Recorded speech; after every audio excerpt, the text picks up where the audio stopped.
Donc, dernière soirée de ce parcours vers plus de fraternité, en précisant peut-être quel est le but de cette soirée. Ce n'est surtout pas de conclure ce parcours, mais plutôt de l'ouvrir en faisant un point d'étape qui va permettre à chacun d'entre nous de nous poser cette question personnelle. Et maintenant, que faisons-nous? C'est-à-dire que la réflexion que nous avons menée durant toutes ces semaines doit nous conduire à nous saisir, chacun et chacune, de la lettre pastorale de notre évêque et des 4 apports qui ont été donnés durant ces soirées, un peu comme 4 voix dont nous aurions entendu le pupitre respectif de manière séparée. Et c'est peut-être ce soir l'occasion de les entendre ensemble et d'entendre la polyphonie de l'ensemble pour justement être invités à chanter avec ce qui nous a été présenté durant toutes ces soirées. Dans un premier temps, je vais m'essayer un petit travail de synthèse pour tout simplement nous souvenir de ce qui s'est passé durant les 5 soirées précédentes et avoir une vue globale. Puis ensuite, chacun des intervenants répondra à cette question donnée par avance de qu'est-ce que vous avez retenu de l'une ou l'autre des interventions des autres intervenants. Et ensuite, il y aura un temps de questions-réponses, tant avec vous qui êtes ici à la Maison de l'Année, qu'avec vous qui nous suivez par Internet et vous pourrez poser des questions grâce au chat du logiciel de vidéoconférence. Puis, le dernier mot sera pour notre évêque, pour, là encore, sûrement pas conclure, mais envoyer pour la suite. Et nous nous tournerons vers le Seigneur pour conclure la soirée avec une prière commune. Donc, petit essai de synthèse pour nous souvenir de ce qui s'est passé durant ces 5 semaines, durant les 5 étapes précédentes. La première étape nous réunissait ici au domaine de l'année pour une introduction par Monseigneur Michel, qui nous expliquait comment la lettre pastorale qu'il nous a donnée s'inscrit dans un contexte diocésain avec la suite de la démarche voulue par Monseigneur Papin, où il y a une continuité avec l'œuvre de son prédécesseur, et dans un élan plus large donné par le pape François, notamment dans la joie de l'Évangile, qui invitait à un état permanent de mission et à une mystique du vivre ensemble, 2 points que, Monseigneur, vous aviez soulignés dans votre intervention.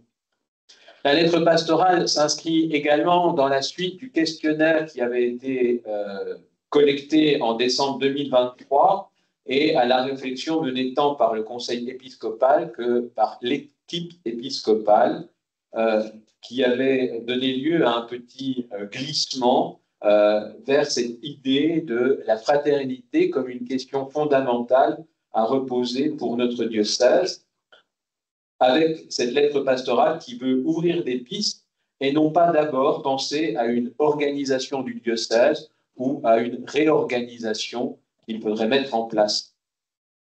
Et Monseigneur, vous aviez également rappelé les fondements bibliques et les fondements de la tradition de l'Église concernant la fraternité, qui est une réalité à la fois à accueillir, mais aussi une réalité à bâtir, sans rêver d'une fraternité abstraite, mais au contraire, bien réelle, avec des visages réels, des visages connus et des visages inconnus vers qui on fait un pas. Et toujours une fraternité qui est fondée dans le Christ. Et vous disiez une chose qui m'a frappé plus particulièrement, qu'il n'est jamais une fraternité contre, mais une fraternité pour marcher ensemble, et donc une fraternité avec d'autres.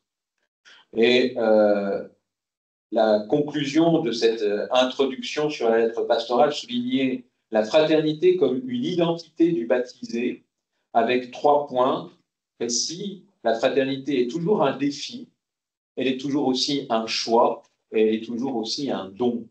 Et 3 piliers articulés les uns avec les autres.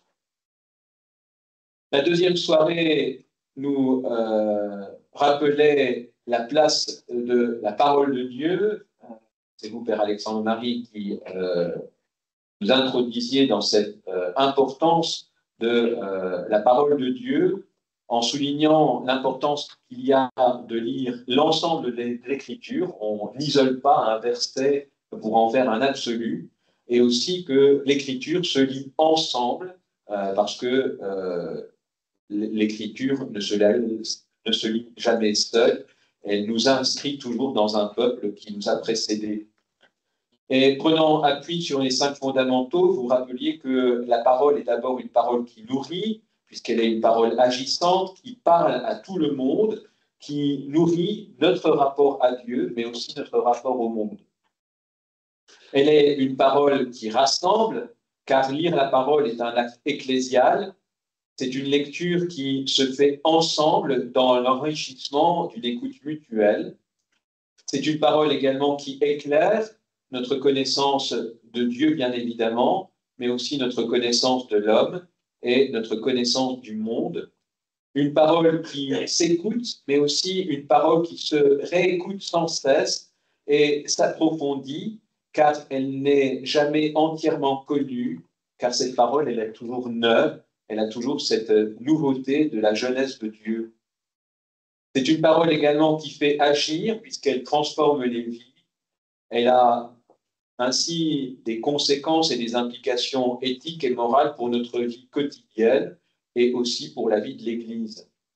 Enfin, vous soulignez combien la parole est une parole qui attire et qui envoie, avec ce double sens de l'assemblée convoquée, l'Église, qui est une assemblée appelée pour se réunir autour du Seigneur, et en même temps une assemblée envoyée dans le monde, aller porter l'évangile du Christ. Telle est une des finales de la messe que l'on peut utiliser à la place de l'habituel aller dans la paix, d'après la dernière édition du missel.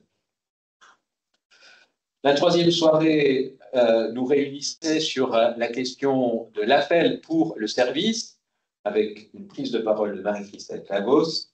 Bien entendu, il y avait un constat de départ qui était la baisse des effectifs des ministres, baisse aussi du nombre des fidèles et les restructurations que ces baisses d'effectifs induisent.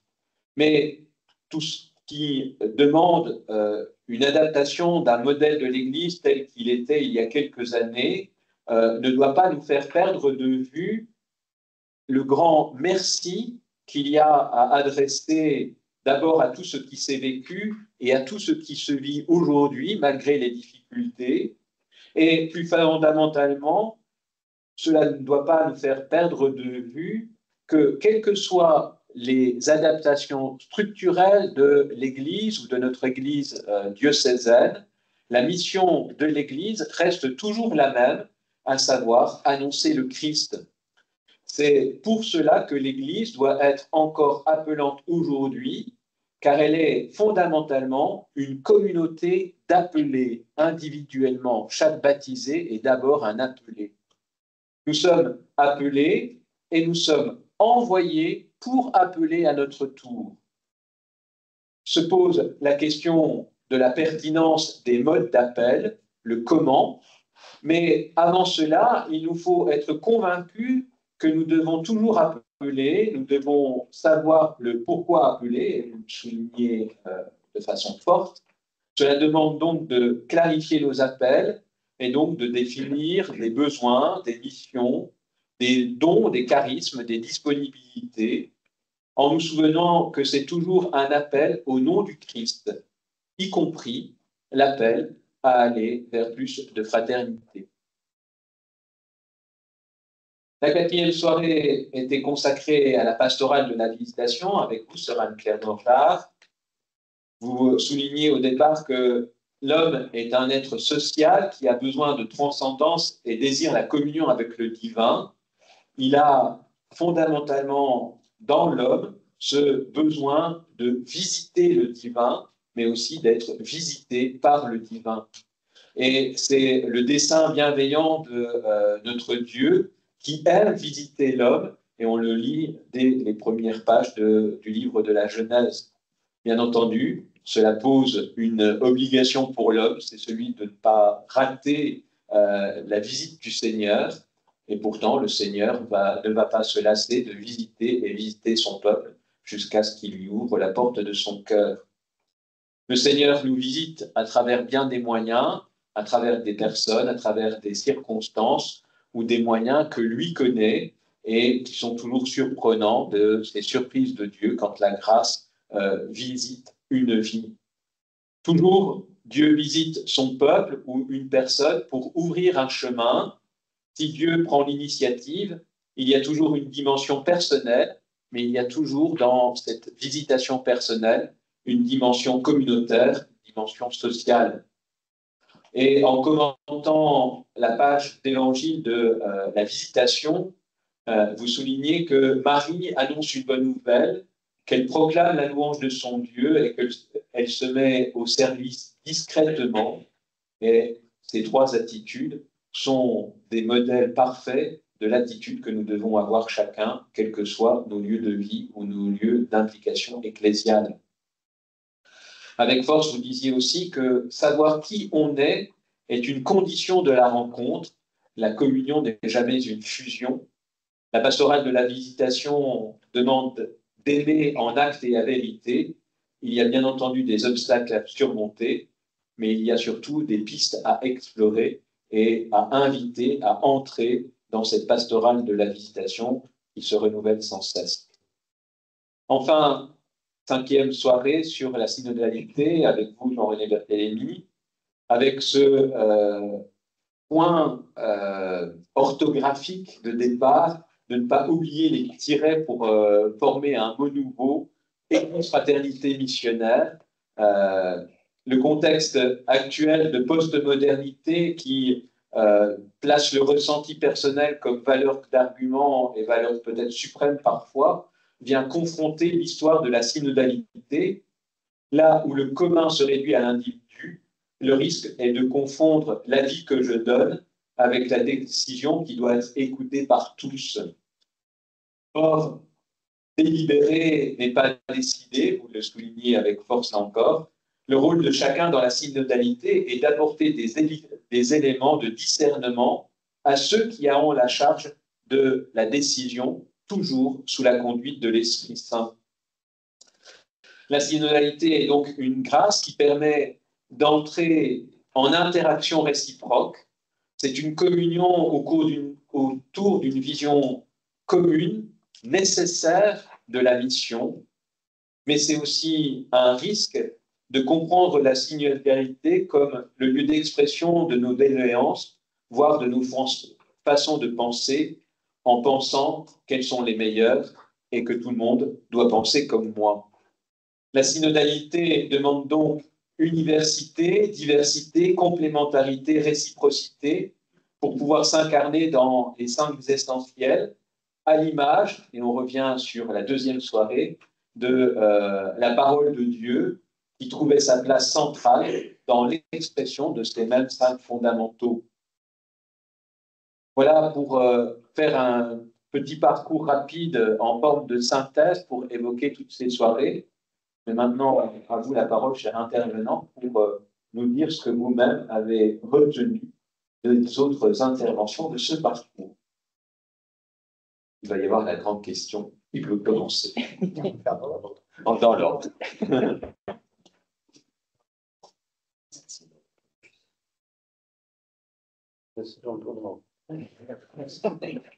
Involontairement. J'ai retenu en particulier des éléments chez Marie-Christelle, le fait que les phonologies que le mot Église rappelle cette dimension de l'appel, peuple appelé. Nous sommes appelés par Dieu et nous sommes appelés à appeler. C'est ça que j'ai retenu, appelé à appeler, et quelque part traversé par un appel, quelque chose qui vient avant nous, qui nous traverse et dont nous sommes les médiateurs. Être appelé, c'est déjà un cadeau. C'est grâce à cet appel que nous pouvons réaliser notre baptême concrètement, parce que nous sommes appelés à une vocation, justement, d'où le mot de vocation. La vocation à la sainteté, nous y sommes tous appelés, mais quelle forme de notre sainteté? Ça, c'est grâce aux appels qui nous sont adressés. Et puis, nous sommes à notre tour appelés à appeler, et ça peut nous donner confiance, car nous disons que nous pouvons appeler à notre petite mesure, mais quelque part, nous appelons au nom du Christ quand nous avons discerné un appel, quand nous disons, tiens, et puis, là, j'aurais quand même besoin, il y a tel besoin qui se profile, et peut-être que cette personne pourrait correspondre, et aurait ce charisme. Eh bien, nous n'appelons pas juste en notre nom propre. Il y avait, je crois, aussi un parallèle avec l'appel de David. Et comme pour Samuel, parfois notre tête peut nous dire, notre réflexion, notre raison nous dit, oh, ce petit là-bas n'est pas appelable. Et pourtant, la voix du Seigneur en nous dit, si, ose l'appeler. Et puis parfois, c'est plutôt un côté émotionnel qui nous ferait reculer parce qu'on a peur d'appeler. Et là aussi, le Seigneur nous parle, nous dit, ose appeler. Et chez Jean-René aussi, j'ai retenu un élément, et d'autres, pas trop s'étaler sur la synodalité comme grâce, et donc comme la possibilité, ou déjà l'invitation à accueillir cette grâce. C'est pas juste un projet, mais c'est une grâce, quelque chose qui vient frapper à notre porte et qui demande à être accueilli. Je peux la recevoir, je peux aussi la refuser. Nous essayons de la vivre comme nous pouvons, cette synodalité, de la proposer. Alors j'ai un contre-exemple en tête que je raconte en quelques mots. Il y a quelques années, nous avions tenté une assemblée paroissiale pour rassembler le plus grand nombre et écouter ce qui pouvait monter comme question, comme appel. Et il y a quelques personnes qui étaient là, une en particulier, nous a dit, oh, bon, oui, discutez. Moi, tout ce qui m'intéresse, c'est de savoir si vous allez continuer la messe à telle heure, à tel endroit. Il n'y avait pas ce désir de participer à la délibération comme délibération et décision. Justement, ces deux notions qui avaient été bien distinguées, délibérer, apporter tout le nécessaire pour fournir une délibération de qualité afin que ceux à qui la décision revient puissent prendre une décision juste.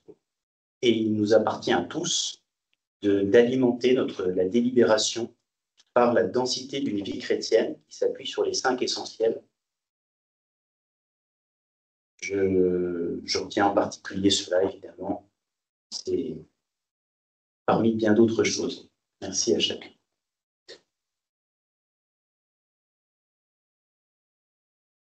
Alors, bien que les thématiques de nos interventions étaient différentes, je trouve que nous avons pu rappeler en fait pourquoi l'Église existe et puis peut-être commencer à poser cette question, que mettre en œuvre pour qu'elle puisse continuer à exister.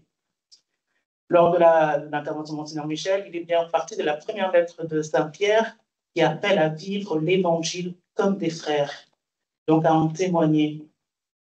Et c'est vrai que cette petite fraternité, c'est le visage concret de l'Église où des petites cellules feront rayonner la profondeur de la foi. Et Alexandre Marie nous a rappelé aussi la place de la parole de Dieu dans nos vies, dans l'Église, dans cette vie ecclésiale, qui nous guide, qui nous accompagne, qui nous permet d'agir à la lumière de Dieu. Et comme il a rappelé aussi, comme l'a dit M. Arnaud, l'Église existe pour annoncer le Christ, pour évangéliser. Et cette évangélisation, elle peut se faire aussi, je pense, par des petites choses, comme l'avait dit Sœur Anne-Claire dans son intervention, en parlant de la pastorale du banc, de la pastorale de la fourchette. Et ainsi, en fait, ce qu'il faut que nous nous laissions agir en nous, c'est cette spontanéité. Spontanéité qui n'est pas facile à avoir, parce que souvent, comme là, nous avons des obstacles. Et ces obstacles, en fait, ils peuvent être levés par l'amour que nous avons les uns pour les autres. Comme le rappelle Jean 13, à ceux-ci, tous reconnaîtront que vous êtes mes disciples si vous avez de l'amour les uns pour les autres. Et donc, Jean-René, lui, en fait, voilà, la synodalité, l'a montré aussi que la synodalité est une façon de vivre aussi l'Église et qu'en tant que baptisés, nous avons notre part de responsabilité. Et en communion, nous sommes appelés à discerner et à demander à Dieu par son Esprit Saint ce qu'il a à dire pour son Église. Et les deux mots en fait, que je retiens, c'est ensemble et en communion.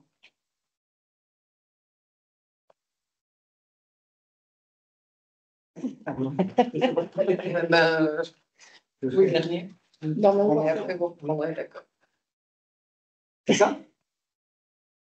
Ah non, je suis comme vous. Vous le chef. Comme vous voulez. C'était pas prévu. Non, moi, j'ai surtout entendu 4 voix. Et c'est ça qui m'a beaucoup réjoui. La voix d'un jeune prêtre, diocésain, jeune théologien, on le sent pratique la lectio divina, qui aime la parole de Dieu, qui s'en nourrit, qui est heureux de la proclamer. J'ai entendu la voix d'une femme engagée, appelée à servir l'Église et heureuse de cet appel, heureuse d'y avoir répondu, et du coup encourageant d'autres laïcs en mission, les laïcs coordinateurs, à y répondre et à vivre cette mission de manière confiante. J'ai entendu une femme consacrée dont la communauté qui vit, responsable de sa communauté en plein monde et avec justement l'expérience d'une fraternité concrète, fragile dans sa communauté. Et j'ai entendu un laïc dominicain consacré, plutôt passionné par le dialogue entre la foi et la culture dans le monde d'aujourd'hui. Et voilà, je trouvais que c'était une belle résonance qui était donnée à la lettre pastorale, de même qu'elle a été préparée en essayant d'être à l'écoute du peuple de Dieu, bien qu'elle résonne comme ça dans ces différents aspects, par des personnalités qui s'en sont saisies, qui ont partagé ça m'a beaucoup réjoui, et que c'était en fait un exercice aussi de synodalité. Et puis j'ai beaucoup aimé aussi le fait qu'à chaque fois il y avait une réflexion de fond qui avait une implication concrète. Je me suis redit, Dieu nous a parlé le premier, et nous sommes appelés à l'écouter et à parler à notre tour. Dieu nous a appelés, et donc nous sommes invités à lui répondre et en même temps à appeler à notre tour. Dieu nous a visité le premier, et donc accueillons-le et venons à notre tour des visiteurs. Dieu chemine avec nous, donc marchons et entraînons d'autres frères et sœurs dans cette marche. Voilà. La dimension missionnaire était présente et on sentait que c'était à chaque fois un acte de foi que nous étions invités à faire un amour de l'Église qui s'exprimait et c'était pour moi source d'espérance. Et je pensais aussi en préparant à nos catéchumènes, à tous ceux qui frappent à la porte, qui ont besoin d'être accompagnés. Je pense que On les avait en arrière-fond aussi de ce qu'ils viennent questionner, faire bouger dans notre vie ecclésiale et la mission de l'Église. Merci. Alors, ce que j'ai noté, moi, ce que j'ai retenu, on commence un peu à avoir dit tout ça. Moi, j'ai retenu un petit mot qui est le mot non. Voilà, ça peut paraître un peu étonnant qu'a dit Marie-Christelle, elle a développé autour de ce petit non, nous disant que appeler, c'était risquer des non et des refus. Et je rappelle le nom d'une question d'une dame à Toul où j'étais, qui disait quand je vais visiter à l'hôpital, parfois on m'ouvre pas la porte pour rentrer dans les chambres. C'était un autre refus. Et je me dis, et Marie-Christelle nous l'a dit, ces refus, ils sont aussi source de quelque chose de positif. Et puis parfois, ils ne sont que temporaires, donc il ne faut pas abandonner. Et dans les deux cas, dans tous les cas, il y a respect de la personne, comme je vous ai dit. Et ça a fait écho un peu dans les interventions de chacun pour moi. D'abord, le refus, il nous invite à écouter à nouveau frais ce que l'Esprit nous dit dans une démarche de synodalité avec Jean-René.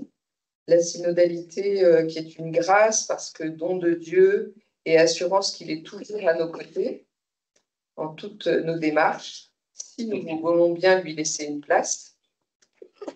Et puis, relire ce refus aussi comme un appel à retourner aux sources, à la source de la parole de Dieu qui nous éclaire et nous forme. C'était l'intervention du Père Alexandre Marie. Voilà, deux occasions de nous réjouir et sans être trop provocateur, mais d'entendre des noms parce que parfois ça nous envoie aussi.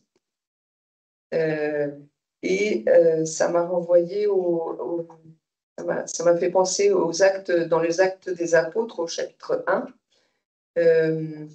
Ils ont rapporté qu'à la mort de Judas, on fit cette prière. Toi, Seigneur, qui connais les cœurs, désigne lequel des deux tu as choisi. C'est le choix de Matthias. On tira au sort et le sort tomba sur Matthias, qui fut donc associé aux 11 apôtres. Et puis, j'allais dire aussi, mais c'est un verset avant. Tous d'un même cœur étaient assidus à la prière avec des femmes, avec Marie, la mère de Jésus, et avec ses frères.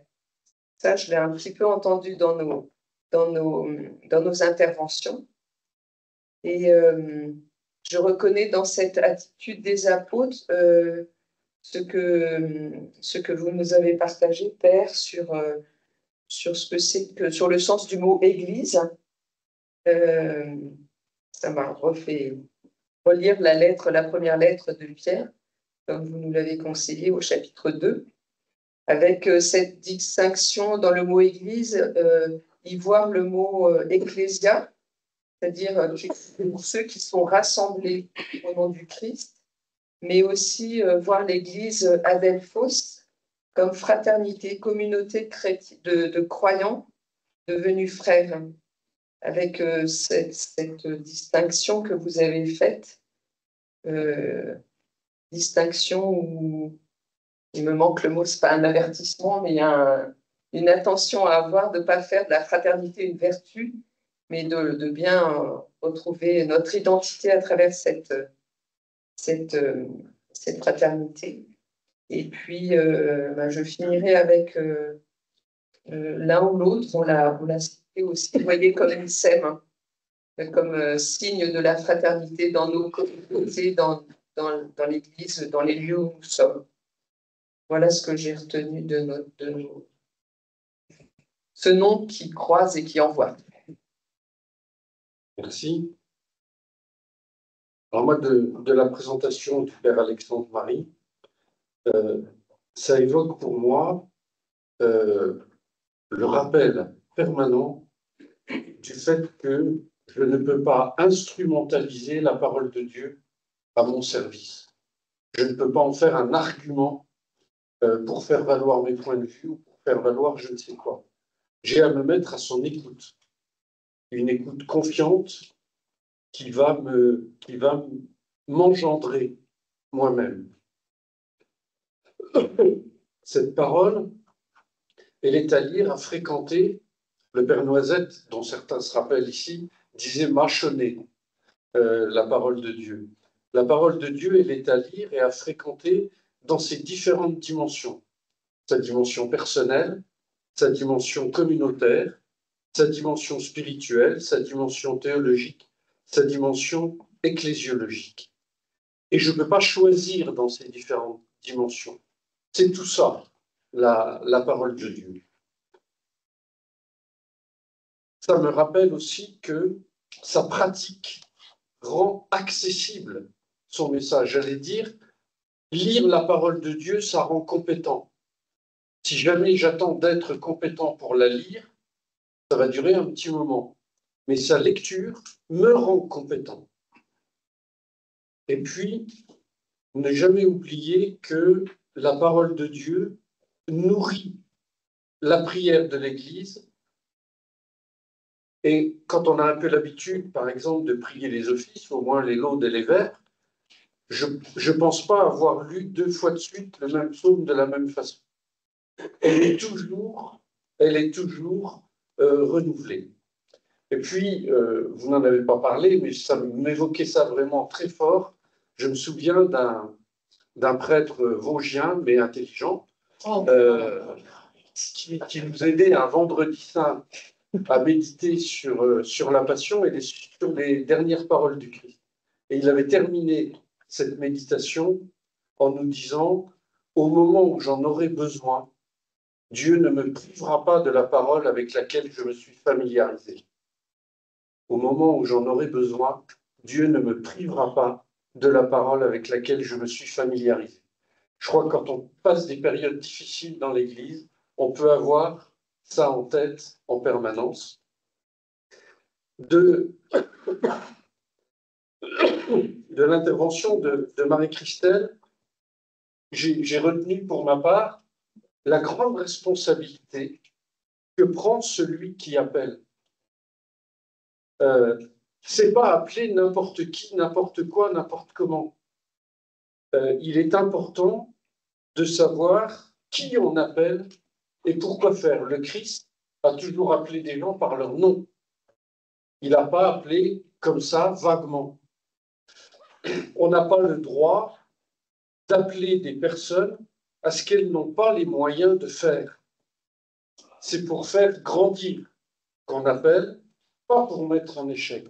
Et je pensais à votre invitation, Père, très forte, de savoir faire place à ces catéchumènes. On a un vrai travail de réflexion à faire, de discernement. On ne peut pas demander, appeler n'importe qui à faire n'importe quoi. Le Christ a toujours appelé des gens, soit parce qu'ils étaient capables de faire, soit, et ce n'est pas incompatible, parce qu'il allait leur donner les moyens de faire. Anne-Claire, ma sœur Anne-Claire, chacun mon tour. Tout le long de ton intervention, j'ai pensé à un autre mot, presque synonyme de visitation, qui est le mot hospitalité. En fait, Marie a donné l'hospitalité à Dieu. Elle a donné l'hospitalité à Dieu. C'est ça qui a fait qu'elle est allée visiter. Et j'aime bien l'hospitalité parce que l'autre, c'est en même temps celui qui reçoit et celui qui est reçu.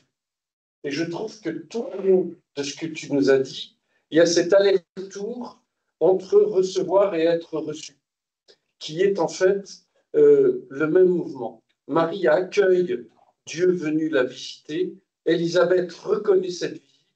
L'accueil de Marie et l'incarnation du Christ rendent possible cette venue du Christ en nous. Et je ne résiste pas pour terminer, mais c'est ta faute.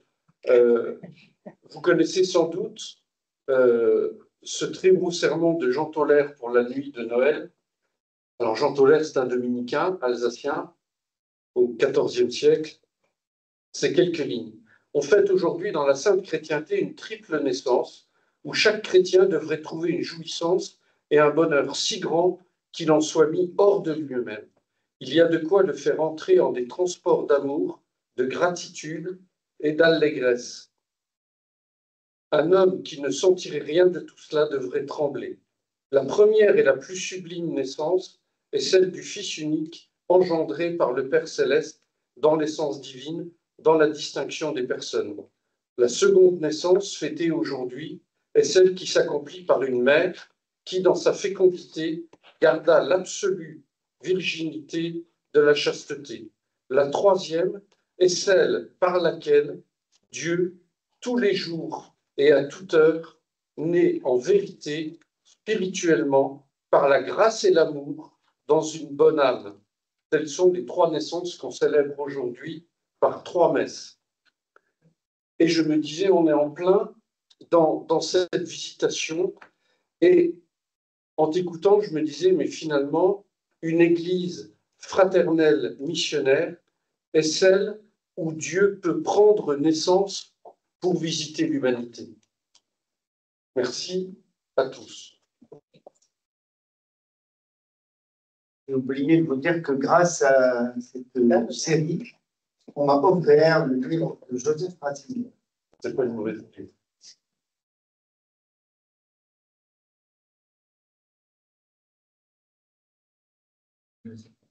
Merci à chacun des intervenants pour cette prise de parole. J'aurais juste une réponse. Il y a deux catégories dans l'humanité, vous le savez bien, les Vosgiens et ceux qui rêvent de le devenir. Voilà, rôle d'un prêtre vosgien, sûrement pas intelligent, mais quand même. Donc, à vous la parole, peut-être pour des questions tant ici dans la salle que par Internet, pour réagir à ces prises de parole qu'on vient d'entendre, mais aussi à l'ensemble du parcours, pour, là encore, toujours dans cette perspective de et maintenant, quel chemin s'ouvre pour nous, peut-être aussi pour nous mettre ensemble à l'écoute de l'esprit, pour incarner concrètement l'élan qui nous est donné dans cette lettre pastorale vers plus de fraternité.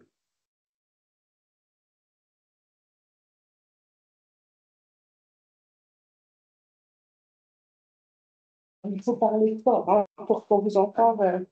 Oui, il faut profiter que nous sommes dans la période salvaire pour dire quelque chose qui m'a toujours frappé, c'est que dans les évangiles, on voit souvent les personnes rencontrer Jésus pour leurs problèmes.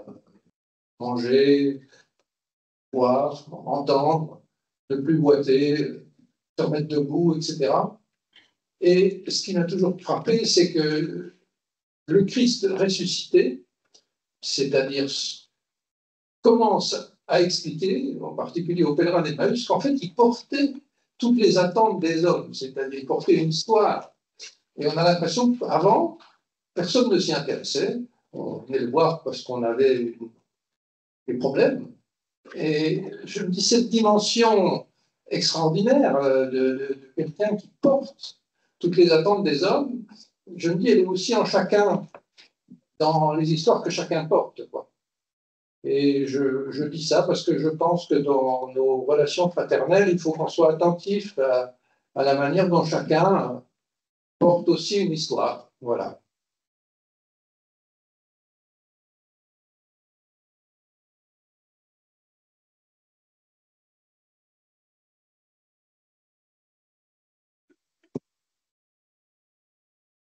Aussi, la parole de Dieu, la place de la parole de Dieu dans notre vie de tous les jours, la place de la parole de Dieu dans notre paroisse, ça peut être un lieu de fraternité. Parce qu'il y a beaucoup d'équipes bibliques dans notre diocèse.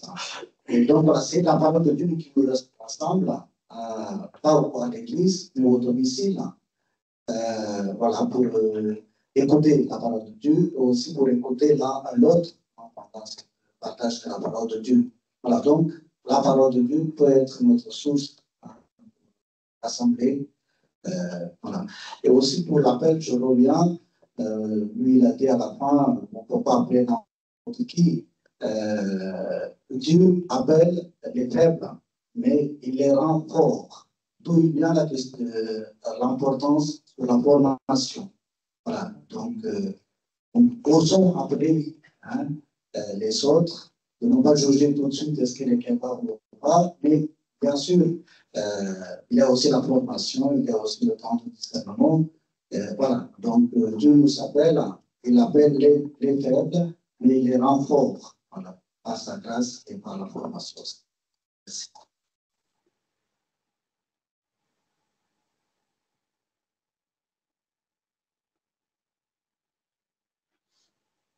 Alors, moi, c'est aussi sur l'appel. Alors, l'appel, on appelle souvent dans l'entre-soi. On appelle quelqu'un en EAP, on appelle quelqu'un au CEP. Et mais appeler, il faudrait pouvoir ouvrir un peu plus. Et donc, les interventions me faisaient penser à soigner les relations, par exemple, avec les parents des catéchisés ou les parents des catéchumènes qui sont parfois éloignés et sont bousculés par le parcours de leurs enfants. Et ils peuvent venir frapper à nos portes. Alors, deux conclusions. Il faut qu'on soigne le contenu. Et ça, Jean-René, c'est ce que tu as évoqué. Il faut qu'on soit apte à soigner le contenu, soigner aussi l'accueil, les relations avec les parents, le contenu des interventions avec les catéchumènes ou les enfants.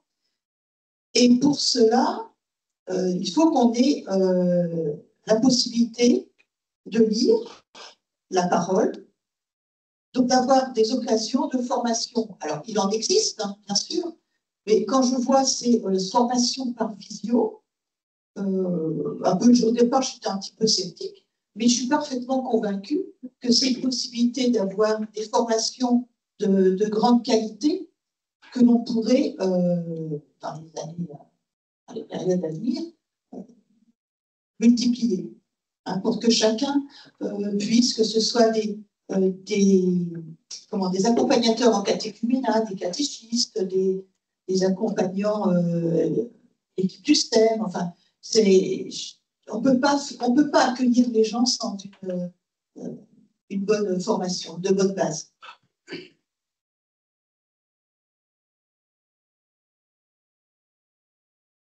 J'aimerais dire en tant que quelqu'un qui a vécu l'évangélisation d'une autre manière dans ma culture d'origine. Et j'ai beaucoup apprécié les interventions et cette manière de pouvoir rassembler autant de fidèles dans différents points de ce diocèse pour pouvoir justement, comment dire, faire une prise de conscience sur l'élan missionnaire que nous avons actuellement besoin. Et effectivement, ce nouveau élan missionnaire me permet de comprendre que chaque baptisé a besoin de jouer son rôle pour ce que je vais appeler l'évangélisation en profondeur. Je ne suis pas le premier à utiliser ce terme. Et c'est cette évangélisation en profondeur qui nous permet de vivre une église en sortie comme le propose le pape François, et pour toucher même les plus pauvres, les réticents, ceux qui doutent, ceux qui se posent effectivement des questions. Et je trouve que ces rencontres nous ont permis effectivement d'avoir une vision et une même finalité, ce qui fait des remous par rapport à la manière dont nous procédons pour évangéliser et comprendre que l'évangélisation, ce n'est pas une mission seulement de l'évêque, du prêtre, du diacre, des anciens, mais de tout baptiser, peu importe son âge. Moi, je trouve que c'était très intéressant. Comme vient de le dire Christine, j'étais réticent moi aussi, mais après, comme j'ai suivi toutes les conférences, j'ai beaucoup apprécié les intervenants et le contenu. En vivant la fraternité, je pense que ce sera de cette manière de réduire cet écart générationnel, cet écart d'appartenance soit sociale, soit culturelle, mais aussi réduire les écarts de formation pour vivre effectivement la synodalité dans le sens de l'ouverture missionnaire. Ce matin, je lisais Jean de Rigal dans son livre L'Église en chantier, et j'ai compris que l'élan missionnaire doit tenir compte de quelques aspects. Il propose 5 aspects que je vous partage. C'est déjà le partage de la vie des personnes, c'est ça la fraternité. De 2, la lecture des signes de Dieu, qui sont les signes qui concernent non seulement les croyants, mais aussi les non-croyants. Aller vers même les non-croyants. Et puis, troisièmement, c'était le service de la parole en prise sur la vie. Parce qu'il faudrait que la parole soit incarnée dans ce que nous vivons et dans notre pastoral. Et puis, il évoque l'ouverture missionnaire et l'importance d'une vie spirituelle pour être au complet et bien faire la mission. D'abord, commencer par cette conversion personnelle afin de proposer aussi une conversion collective. Merci. Ça marche, ça marche. Donc, il y avait quand même pas mal d'interventions là par rapport à l'appel. La première, donc c'est vrai qu'on appelle, cette personne elle peut être petite ou faible avec ses problèmes. Mais en fait, quand on appelle au nom du Christ, en fait, c'est lui qui va va porter notre faiblesse, nos problèmes. Quand je regardais la série The Chosen, l'élu, parce qu'il y avait quelque chose qui m'agaçait, je ne comprenais pas pourquoi. Jésus avait un grand cartable sur son dos. Et je pense que ce n'était pas trop d'époque. Et en regardant, je me dis, voilà, quand il appelle, il prend en même temps dans son cartable, sur sac à dos, nos faiblesses, nos peines et tout ça. Et donc, c'est la question de la formation. On sent en fait que c'est un grand document. C'est vrai que je pense qu'il faut faire aussi de la formation en présentiel, certes, mais en utilisant aussi les moyens numériques qui nous sont donnés aujourd'hui. Peut-être, voilà, il y a moyen, je pense, de faire des petites formations pas trop longues en vidéo, voilà. Et c'est vrai que cet élan missionnaire, je pense que c'est ce qu'on souhaite. C'est, j'allais dire, une génération qui n'a pas été formée, sans dire formatée, à cette évangélisation. Et donc, ça prendra du temps à faire comprendre que, voilà, il faut aller en mission, il faut appeler. Mais c'est parce que, voilà, c'est pas en fait de notre faute, hein, c'est comme on a été formés comme ça. Moi, ce que je retiens de ce parcours et de ce que vous venez de souligner, là, les uns et les autres, c'est que peut-être on a eu un peu l'occasion de sentir, à travers ces éclairages différents, ce qui fait proprement la nouveauté chrétienne. C'est-à-dire qu'on n'est pas en train d'essayer de faire un petit peu de rafistolage, de colmater quelques brèches dans cette église qui est un peu secouée comme un bateau en pleine mer. Mais en fait, dans le contexte de notre société en pleine mutation, on a peut-être cette grâce justement de faire l'expérience de cette église en essence, comme dans les Actes des Apôtres, tout à l'heure qui ont été cités par sœur Anne-Claire, et que c'est finalement, il y a une expérience un peu décapante au niveau du territoire, du rapport au territoire, un certain nombre de choses qui changent, qui sont déstabilisantes, qui peuvent être inquiétantes, et en même temps, et peut-être que les catéchumènes justement sont le signe que Dieu nous fait pour nous le faire comprendre, on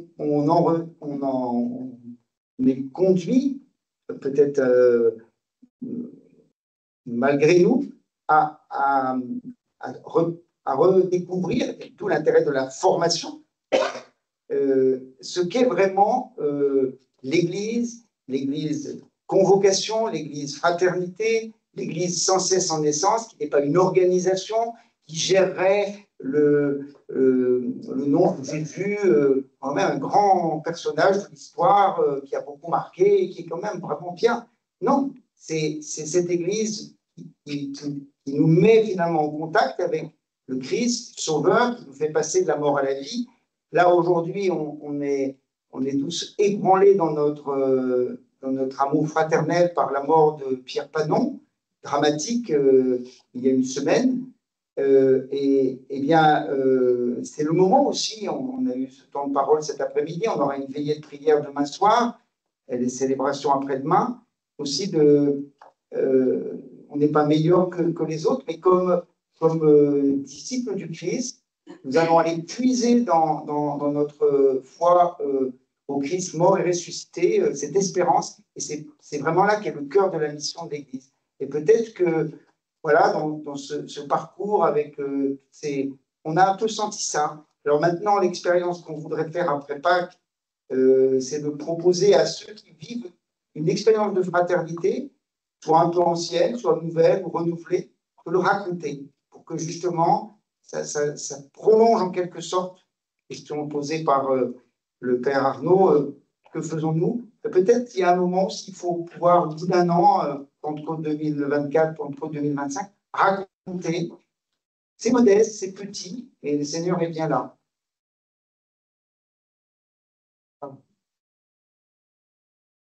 Je pense qu'il y a quelque chose, mais qui tombe peut-être à plat après ce que vous venez de dire. En entendant les questions de l'appel, moi, je me suis souvenue je suis un produit alpha, les cours alpha, que vous connaissez peut-être. Et j'ai accepté d'y aller la première fois parce que on m'a pas rappelé et on m'a pas dit faut que tu reviennes. J'y suis allée, j'ai trouvé des gens qui étaient tellement heureux d'être en église que ça m'a même un peu fait peur. Donc voilà, rester incarné. Et puis j'y suis allée, j'y fait l'année, et après j'y suis restée parce que au cours alpha on propose des services tout simples, bêtes et méchants. Moi, j'avais juste, je crois que je faisais la vaisselle la première année, mais c'était une manière de faire église et de faire fraternité sans être sur le devant. Et ça voilà, ces petites choses que j'évoquais déjà, pas besoin d'être un grand théologien ou de maîtriser le vocabulaire de l'église pour rentrer dans ces fraternités simplement. Et je me dis aussi, en vous entendant, Père, on a peut-être aussi à aimer notre monde. Il est difficile, il est compliqué, il est blessé, il est blessant. Mais voilà, quel regard aussi on peut poser? Comment est-ce qu'on aime le monde et comment est-ce qu'on aime ceux qui habitent ce monde? C'est ma question, moi. C'est le regard que j'essaye d'avoir sans être naïve. Le monde, il est dur, il n'est pas beau, mais voilà, c'est pour lancer d'autres sujets. Et pendant cette semaine-là, je réfléchissais aussi à une chose sur on n'est pas là pour, je ne sais plus lequel a dit, je sais plus, on n'est pas là pour boucher des trous.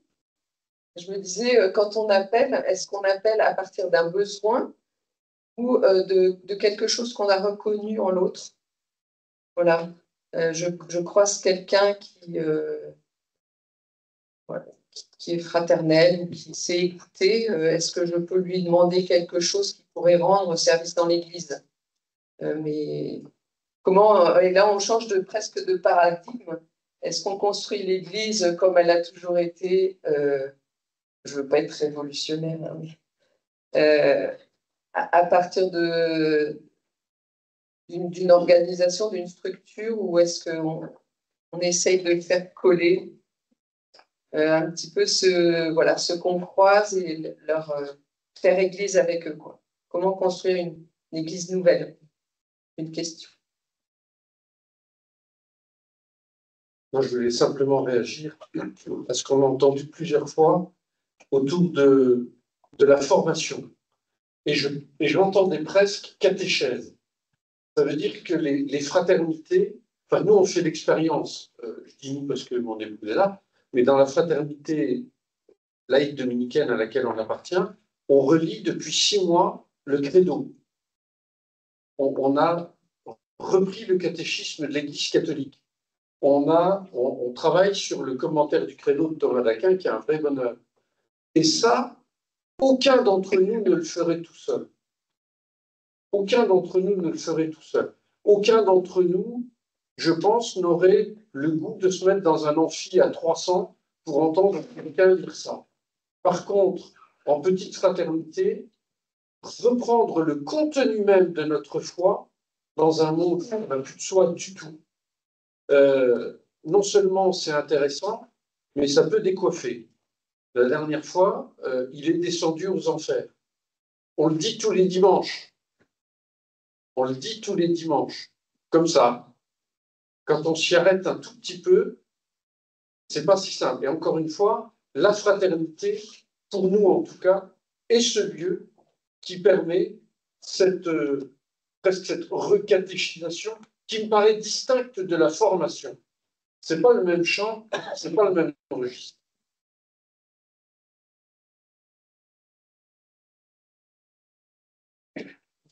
On a pu remarquer. Il y avait une intention dans ce parcours, c'était de nous faire quitter les il faut et yaka. Qui sont des réalités très simples parce qu'en fait, elles sont les solutions à tout, mais elles ne sont absolument pas impliquantes. La question fondamentale, c'est plutôt demain, qu'est-ce que je fais? Parce que il faut des formations, très bien. Demain, je prends concrètement le prospectus du service diocésain de la formation, au hasard.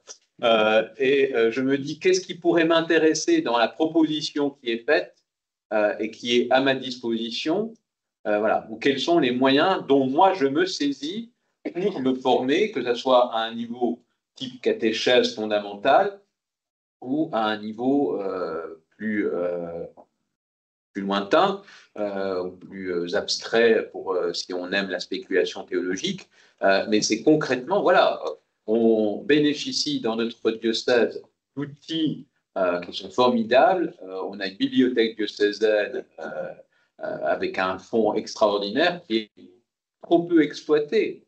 Et pourtant, il n'y a qu'à pousser la porte de la bibliothèque diocésaine, choisir un livre et puis le lire. Fondamentalement, dans les parcours bibliques, il y a un rappel tout simple. C'est parfois, on entend très souvent parmi les catholiques une certaine louange à nos frères protestants en disant « Ah, ils connaissent la Bible ». Réponse « Oui, mais eux, ils la lisent ». C'est-à-dire que tant que nous n'ouvrons pas nos Bibles pour la lire, nous ne risquerons pas d'acquérir par un don de l'Esprit Saint fondant sur nous une connaissance de la Bible du jour au lendemain. C'est un petit peu, vous savez, ces promesses qu'on faisait autrefois d'apprendre l'anglais en écoutant des cassettes pendant la nuit. Ça marche peut-être, mais pour la vie, en tout cas, ça ne marche pas. Donc, c'était vraiment les il faut yaka en qu'est-ce que je fais demain, un peu concrètement. Et ça peut rappeler le petit exercice de l'examen de conscience que propose saint Ignace au soir d'une journée. Rendre grâce pour l'œuvre de Dieu dans ma vie, demander pardon pour ce qui n'a pas été conforme à sa volonté et prendre avec sa grâce une résolution pour demain. Voilà. Peut-être que ce soir, après la conclusion de cette soirée, il y a peut-être à se poser cette question, avec la grâce de Dieu, quel pas demain, quelle résolution demain je mets en place.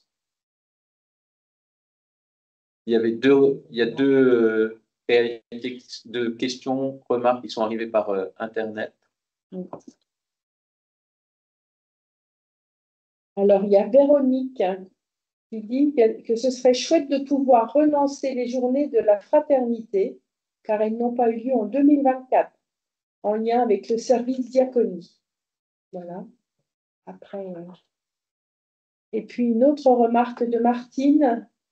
nous serons jugés à l'amour que nous aurons donné les uns aux autres, et si nous commencions par nous aimer les uns les autres, en s'acceptant mutuellement avec nos qualités et nos défauts à la manière que Dieu nous aime.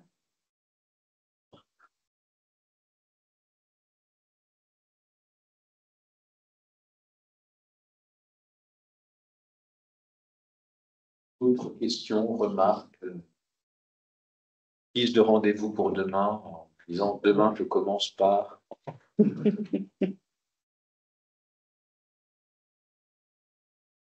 Je voudrais juste revenir sur la place des nouveaux croyants. Alors, c'est pas pour leur tomber dessus demain, mais c'est vrai que j'ai eu l'occasion de la voir sur KTO, deux émissions. Ils ont fait partie justement des catéchumènes ou des néophytes. Et en fait, leur besoin, c'est justement d'être en petite fraternité. Pas forcément tout de suite la messe, mais ce besoin de se retrouver en petits groupes et pour cheminer ensemble.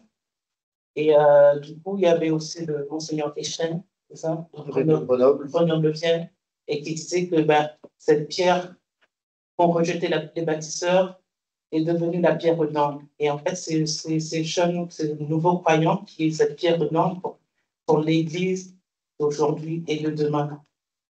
Mais voilà, c'est un cheminement à faire, et puis avec eux aussi, et dans l'espérance. Oui, je lisais aussi un article ou un édito dans je ne sais plus quelle revue. Regardez ces catéchumènes, regardez. Enfin, vous ne vous contentez pas de les regarder. Allez parler avec eux. Allez tisser un lien. Ça traduit ça.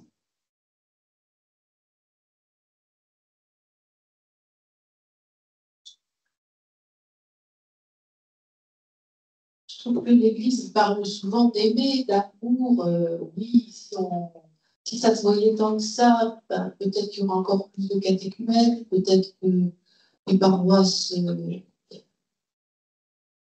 attireraient davantage. C'est pas si facile que ça de s'aimer. Je me demande quels sont les moyens, par exemple, à Christelle, quand on accompagne des élèves et qu'on sait que entre les équipes de paroissiens et des prêtres, ça coince un peu, ce qui arrive, ce qui est normal. Quels sont vos moyens pour aider les personnes à se parler, à retrouver une confiance? Est-ce qu'il y a des formations à l'écoute? Est-ce qu'il y a des médiateurs, un médiateur? Voilà. Dans la société, on parle beaucoup d'apprendre à s'écouter. On parle beaucoup de tous les moyens de médiation possibles. Qu'est-ce qui existe? Et puis, c'est en lien avec ce que Sœur Anne-Claire a dit à un moment donné. Vous avez parlé de la visitation à soi-même. Vous avez dit que c'était important aussi de se donner du temps, etc. Moi, j'entendais aussi que se visiter, c'est apprendre à se connaître, savoir quel est notre tempérament, qu'est-ce qu'on doit travailler, pouvoir être en meilleure relation avec les autres. Je trouve que ça pose plein de questions sur la qualité de la relation et l'amélioration de la relation quand elle est détériorée. Ce qui arrive normalement. Normalement, avant même que ça arrive à se détériorer, donc enfin, je rencontre assez régulièrement, donc c'était la commission ecclésiale de coordinateurs paroissiaux. Et c'est pour ça que lors des rencontres, soit de secteur ou d'inter-EAP, j'y vais quand je peux avec le vicaire général. Et justement, là, on essaie de sentir si y a des problèmes ou pas. Et voilà, on essaie de trouver une médiation déjà à ce niveau. Et après, si vraiment ça va trop loin, que personne ne peut s'entendre, ne peut s'écouter, oui, il y a une équipe de médiation de ces animaux.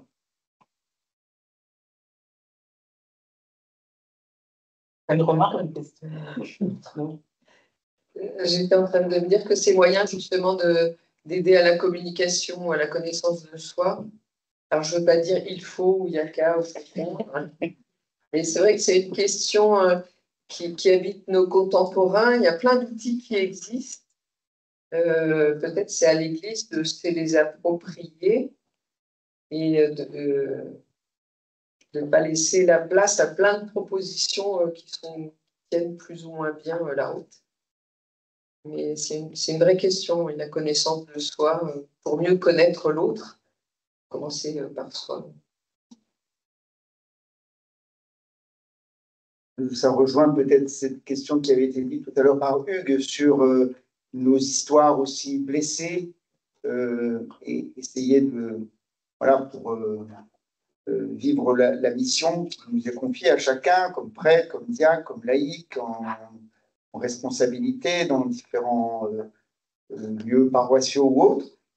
C'est vrai que ça fait partie, dans la lettre pastorale, je l'évoque aussi un peu comme en particulier au sein du presbytérium aussi, de chercher des moyens qui soient concrets, simples, finalement qui reposent à la fois sur chacun, parce que chacun a sa part, sa pierre à apporter, et en même temps, eh bien, il y a une attente aussi, alors comme pour les laïcs, il y a aussi des relectures avec les prêtres. Relire sa mission pour un prêtre, ça n'est pas venir faire, on va dire, être contrôlé, mais c'est plutôt de l'ordre du rendre compte et pouvoir rapporter aussi les joies, les épreuves de la mission, un peu comme les apôtres qui viennent vers Jésus. Et puis, permet de peut-être repartir d'un nouveau pied. Donc là, c'est des questions importantes pour les prêtres. Je pense que dans la manière dont aussi les prêtres portent ensemble la mission, on a le témoignage des oratoriens, on a le témoignage des dominicains, les prêtres diocésains ne sont pas dans la même configuration, mais en même temps, il y a des manières de porter ensemble la mission dans un secteur, dans un ensemble de paroisses. Et donc, moi, je confie ça aussi à tous, parce que on va bientôt avoir le Mardi Saint, la grande rencontre avant la messe chrismale où les prêtres, on peut se rassembler. Je suis en train de mûrir un petit peu la parole que je pourrais dire. Et je crois que le parcours qu'on a fait, tout ce qui a été dit, va m'aider aussi à les conforter, à les encourager, à leur dire la gratitude du peuple de Dieu, et puis peut-être à ouvrir quelques chemins aussi pour aller plus loin dans cette fraternité concrète qu'il ne faut pas idéaliser, mais qu'on peut, dans laquelle on peut progresser aussi, parce que c'est aussi ça que le Seigneur attend de nous. Je ne sais pas ce qu'en pense notre jeune confrère.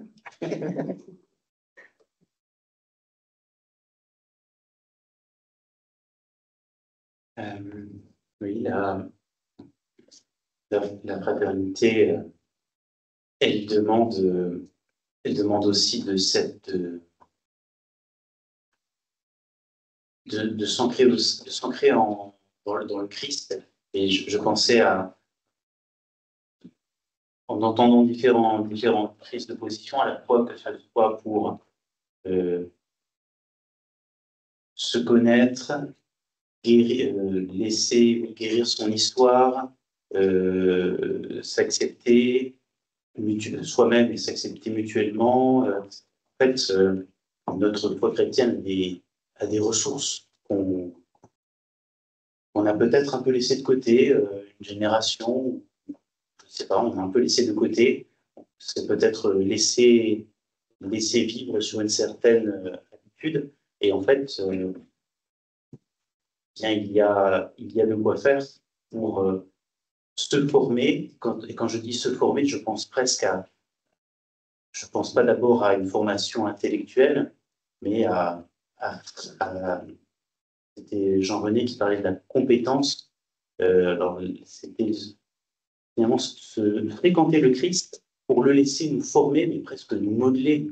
Donc, que ce soit par la fréquentation de la parole, que ce soit avec la liturgie, en la vivant, en essayant aussi de la comprendre, de l'intérioriser, et puis la relecture de vie aussi, pouvoir, c'est quand même tellement précieux, que ce soit chaque jour ou sur des longues périodes, de pouvoir se dire, mais où le Seigneur, comment le Seigneur m'a accompagné aujourd'hui, ou le mois dernier, ou depuis 10 ans, et quel chemin, discerner le chemin par lequel j'ai marché avec lui, se confronter aussi aux frères et sœurs, se confronter qui nous forment parce qu'ils sont différents de nous, à notre monde aussi, qui parfois, je termine par une anecdote, quand j'étais à l'université, pendant mes études profanes, je me suis retrouvé dans une promotion un peu extraordinaire par rapport à la France, où en fait, il y avait très peu de personnes incroyantes, mais il y avait des gens un peu partout. Il y avait beaucoup de musulmans, il y avait quelques bouddhistes, des protestants, des orthodoxes. Et au milieu de tout ça, je me suis dit, et donc encore une fois, c'était les études profanes, ça n'avait rien à voir avec le séminaire. Ces rencontres m'ont amené à me dire, mais tiens, le musulman, il me dit ceci. Tiens, qu'est-ce que je crois, moi? Pourquoi est-ce que ce qu'il dit, je ne le crois pas? Et qu'est-ce que je dis? Qu'est-ce que je mettrais comme mot sur ma foi? Une des raisons, une des choses, un des exemples de formation formée par la rencontre de l'autre. C'est ça qui nous pousse ensuite à aller témoigner, parce que justement, on sera enraciné dans le Christ. Il y avait la question de la formation très concrète, apprendre à aimer. Est-ce qu'il y a une formation à aimer? Je ne sais pas.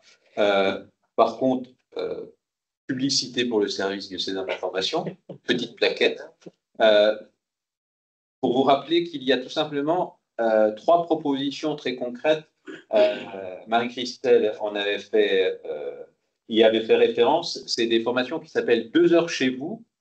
Il suffit qu'un groupe se constitue et organise la formation sur place. Il y en a une qui concerne l'écoute, avec justement qu'est-ce que ça veut dire que écouter en Christ, avec à partir de la prière de Salomon, donne-moi Seigneur un cœur qui écoute. Une formation sur qu'est-ce que c'est qu'appeler, et une formation sur qu'est-ce que c'est que le discernement dans l'esprit. Donc, ces 3 propositions concrètes du service diocésain de la formation. Il y a aussi toutes les propositions qui peuvent se faire par les nouveaux médias, mais là encore, il est toujours nécessaire, ce n'est pas des formations avec des dates données dans un calendrier où on se dit « Ah mais oui, mais ça tombe un week-end où on ne peut pas, etc. » Là, il suffit qu'un groupe se constitue, appelle le service diocésain de la formation et qu'on se mette ensemble d'accord sur un lieu, une date pour que cette formation puisse se faire. Donc, des moyens concrets de formation, il y en a, et pour que ces thèmes soient abordés justement dans une perspective chrétienne avec un soubassement théologique et des implications spirituelles. Oui, je voulais prendre le risque, parce que je prends, d'une petite réflexion encore par rapport à ce qu'on vient d'évoquer, qui me vient en me souvenant d'un bouquin qui s'appelle Une pastorale d'engendrement, une nouvelle chance pour l'évangile de Christophe Théobald et Philippe Bach, et qui est très intéressant, et dans lequel Philippe Bach notamment rappelle, et ça peut nous surprendre, combien dans l'évangile Jésus n'a pas appelé tout le monde à le suivre. Il y a plein de gens à qui il a dit « Fais ta vie ». Fais ta vie. Et puis il y a ceux qu'il a appelés à le suivre. Et quand on dit fraternité, quand on dit une église fraternité, il ne faudrait pas qu'on soit, me semble-t-il, en tension entre le grand nombre et le petit nombre. C'est pas comme ça que ça se conjugue. C'est pas comme ça que ça se conjugue. Dans ce bouquin, Philippe Bach dit il y a les apôtres, il y a les disciples, et puis il y a les hommes du royaume. Les hommes du royaume, ils seront peut-être jamais dans une petite fraternité. Ils seront peut-être jamais dans nos histoires. Mais ceux-là, ils s'entendront dire « J'étais nu, tu m'as habillé, j'avais faim, tu m'as donné à manger. Et j'étais malade et tu es venu me visiter. » Ah bon, c'était toi? Ben oui.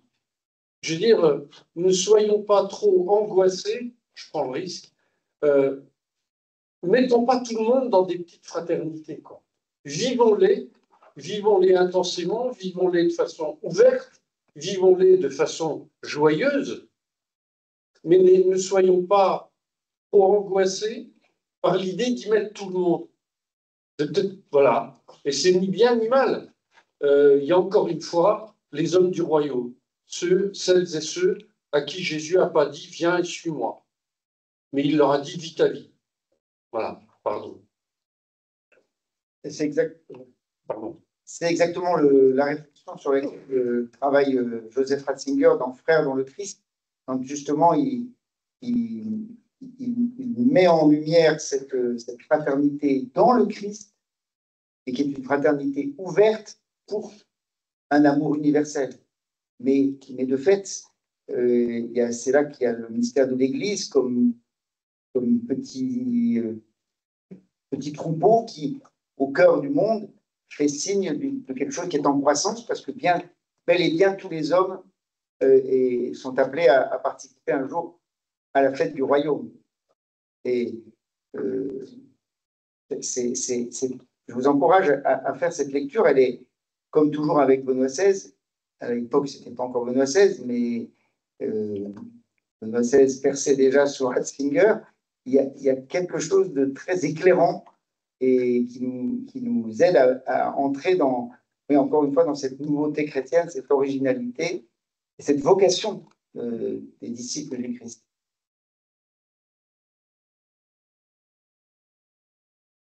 Je vais vous donner le micro pour le mot de la fin et le mot d'ouverture, en soulignant d'abord une chose. Il n'aura échappé à personne que tous les intervenants ont des doubles prénoms.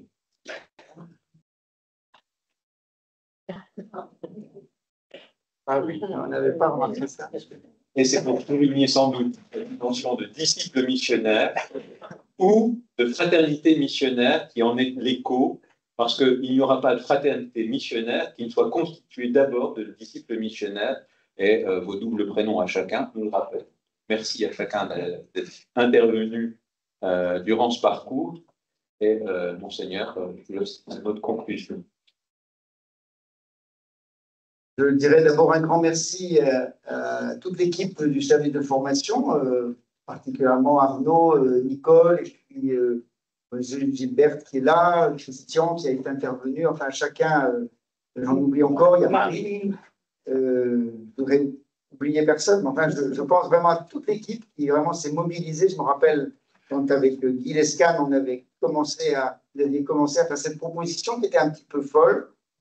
Eh bien, je crois qu'en arrivant au bout, je dis grand merci parce qu'on a senti qu'il y avait, à travers aussi le nombre de connexions et de groupes qui étaient derrière les ordinateurs, eh bien, une vraie dynamique qui nous a encouragés, je crois, dans cette réception de cette lettre. Moi, j'en suis personnellement heureux. Je pense que ça va encourager à des choses concrètes, à des audaces. J'ai bien aimé que souligne tout à l'heure Sœur Anne-Claire la liberté qui doit présider, et puis Jean-René vient de le rappeler aussi, la liberté il ne s'agit pas encore une fois, je crois que je le dis dans la lettre, il ne s'agit pas d'un slogan, la fraternité, parce qu'il fallait bien en trouver un, alors ça fait un peu à la mode. Non, il s'agit de quelque chose en profondeur, mais qui ne peut être vécu que dans un climat de vraie liberté, du disciple qui se met en route, et des disciples. Le petit livre là que je rappelais, il y a à un moment une insistance pour dire dans la prière que nous donne Jésus, il y a Père, et ça c'était pas forcément nouveau, il y avait déjà un peu ça, il y a ce notre Père, et là qui dit tout de suite quelque chose à la fois de notre fraternité dans le Christ, et puis de notre désir d'aimer aussi tous les prochains, tous ceux qui se trouvent sur notre route.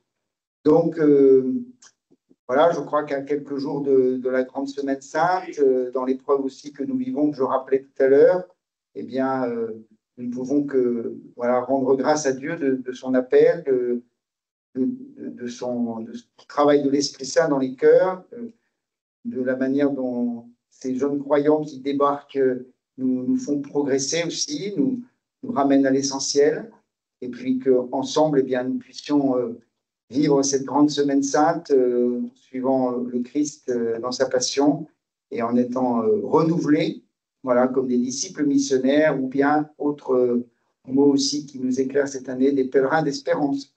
Donc, merci à tous les participants, à tous ceux qui ont organisé aussi chez eux, là, dans les différentes salles paroissiales où ça a eu lieu. Et merci à tous les participants. Et puis, bonne route vers la fête de la mort et de la résurrection de Christ.